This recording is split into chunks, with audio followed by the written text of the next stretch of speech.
Sang Sabda Menyapa. Renungan Harian Kamis 1 Juni 2023 disusun dan dibawakan oleh Frater Kirik Dagor. Selamat mendengarkan.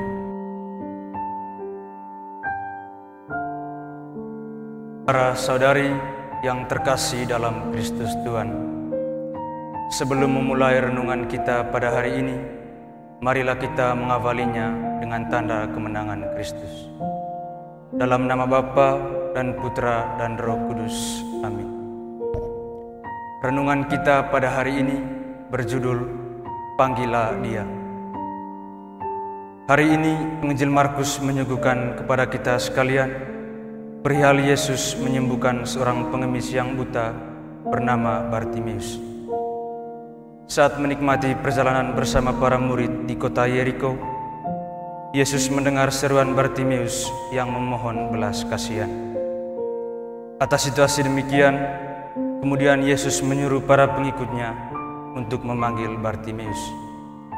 Lalu ia dihadapkan kepada Yesus, dan segera Yesus bertanya sekaligus menguji imannya.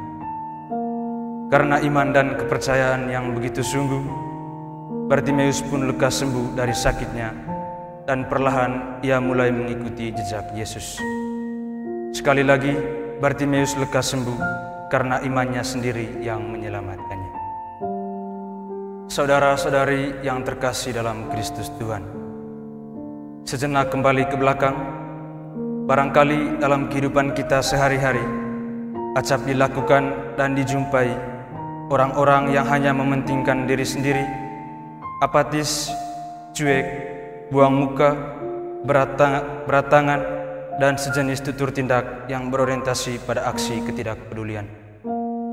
Sikap-sikap demikian tumbuh subur lantaran kita sendiri menyiramnya.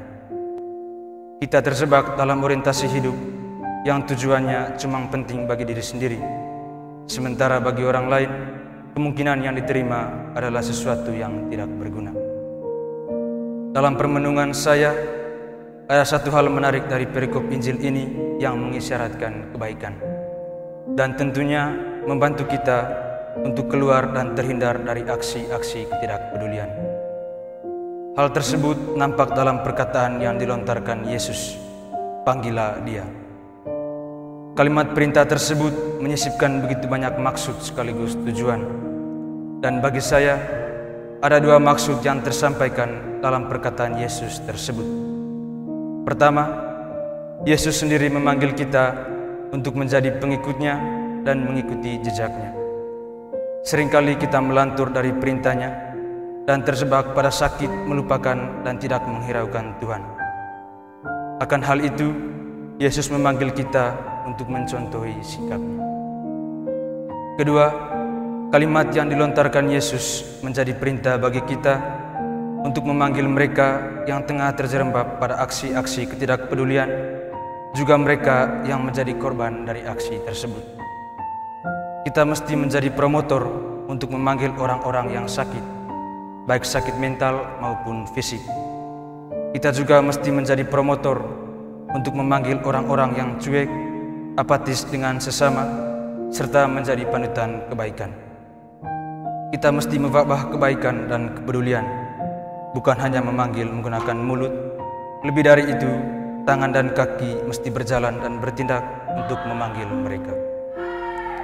Saudara-saudari yang terkasih dalam Kristus Tuhan, sebagaimana Bartimeus dipanggil, disembuhkan, dan kemudian dapat melihat kebaikan Tuhan, demikian pun kita dipanggil untuk memanggil orang-orang di sekitar kita, terlebih khusus mereka yang tengah melupakan dan yang cuek dengan Tuhan, agar lekas mereka menjadi sembuh dan dapat melihat sekaligus menikmati kebaikan Tuhan.